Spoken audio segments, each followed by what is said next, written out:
Assalamualaikum warahmatullahi wabarakatuh. Pada video ini kami dari kelompok 5 mata kuliah Ulumul Hadis akan mereview buku Ulumul Hadis karya Ahmad Zumarroh dan timnya yang kami pelajari pada semester ini. Pada buku Ulumul Hadis karya Ahmad Zumarroh ini terdiri dari 12 bab yang membahas ilmu hadis dari dasar hingga pembahasan yang lebih mendalam.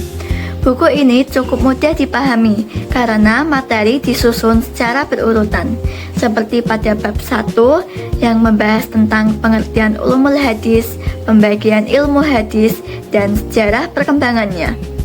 Dari bab ini, pembaca dapat memahami bahwa ilmu hadis tidak hanya membaca isi hadis, tetapi juga cara meneliti dan memastikan keaslian hadis tersebut. Sehingga bab ini penting karena bisa menjadi dasar untuk memahami bab-bab selanjutnya.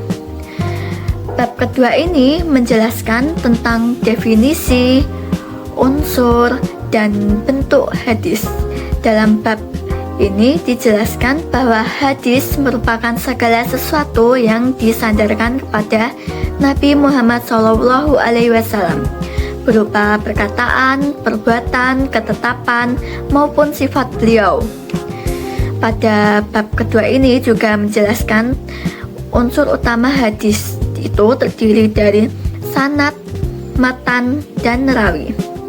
Selain itu, dijelaskan pula bentuk-bentuk hadis seperti hadis hauli, fikri, dan takriri.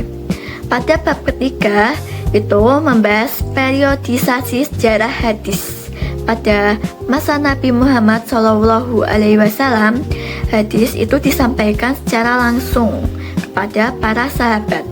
Namun, setelah Nabi wafat, hadis mulai dihimpun dan dikodifikasi. Seiring perkembangan zaman, lahirlah berbagai kitab hadis, dan pada masa modern, hadis juga telah terdigitalisasi sehingga mudah diakses oleh masyarakat. Di sini saya akan menjelaskan bab keempat, kelima, dan keenam dari buku Ulumul Hadis. Bab keempat dari buku Ulumul Hadis berisi tentang kedudukan dan fungsi hadis. Hadis merupakan sumber kedua setelah Al-Quran, yang dimana fungsinya adalah untuk memperkuat, menjelaskan, merinci, dan melengkapi hukum-hukum yang terdapat dalam Al-Quran. Selanjutnya, bab kelima. Bab kelima dari buku ini membahas tentang hadis berdasarkan jumlah perawinya. Di sini hadis dibagi menjadi dua, yaitu hadis mutawatir dan hadis ahad. Hadis mutawatir diriwayatkan oleh banyak perawi sehingga sulit terjadi kebohongan. Sedangkan hadis ahad diriwayatkan oleh lebih sedikit perawinya daripada hadis mutawatir. Selanjutnya ada bab keenam. Bab keenam dari buku ini menjelaskan klasifikasi hadis berdasarkan kualitas sanad dan matan. Di sini hadis dibagi menjadi tiga, yaitu hadis sahih, hadis hasan, dan hadis dhaif. Hadis hasan memenuhi syarat-syarat keabsahan yang ketat. Lalu hadis hasan memiliki kualitas baik namun masih di bawah hadis sahih. Sedangkan hadis dhaif memiliki kelemahan tertentu sehingga penggunaannya harus diperhatikan secara hati-hati. Oke, di sini saya akan menjelaskan bab ke-7, 8, dan 9. Pada bab ke-7 sendiri membahas tentang hadis maudhu atau hadis palsu. Dalam bab ini dijelaskan penyebab munculnya hadis palsu, ciri-cirinya, serta pentingnya kewaspadaan umat Islam terhadap hadis yang tidak dapat dipertanggungjawabkan kebenarannya. Dan untuk bab ke-8 menjelaskan tahammul wal adab, yaitu cara menerima dan menyampaikan hadis. Pembahasan ini menunjukkan bahwa para ulama memiliki metode yang sangat ketat dalam menjaga keaslian hadis. Kemudian, bab ke-9 membahas ilmu jar wa ta'dil, yaitu ilmu yang digunakan untuk menilai kualitas para perawi hadis.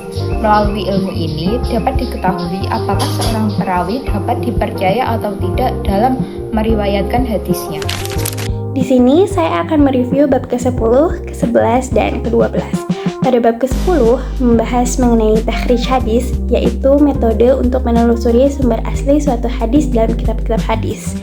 Takhrij ini sangat penting untuk mengetahui status dan kualitas sebuah hadis. Pada bab ke-11 menjelaskan mengenai kategorisasi kitab-kitab hadis seperti Al-Jami, Musnad, Sunan, Musannaf, Mu'jam, dan yang lainnya. Pembahasan ini sangat membantu mahasiswa untuk memahami sistematika penyusunan kitab hadis. Dan di bab yang terakhir, yakni bab ke-12, membahas mengenai ingkar sunnah, yaitu paham yang menolak hadis sebagai sumber ajaran Islam. Dalam bab ini dijelaskan sejarah munculnya ingkar sunnah, argumentasi mereka, serta bantahan para ulama terhadap pandangan tersebut.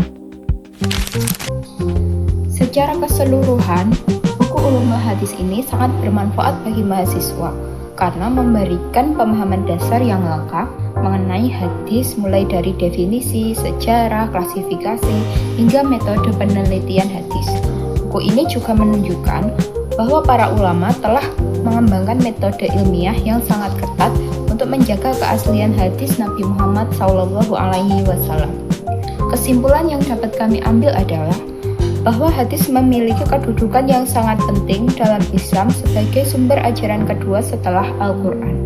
Oleh karena itu, mempelajari ulumul hadis menjadi sangat penting agar kita mampu memahami, menyeleksi, dan mengamalkan hadis secara benar.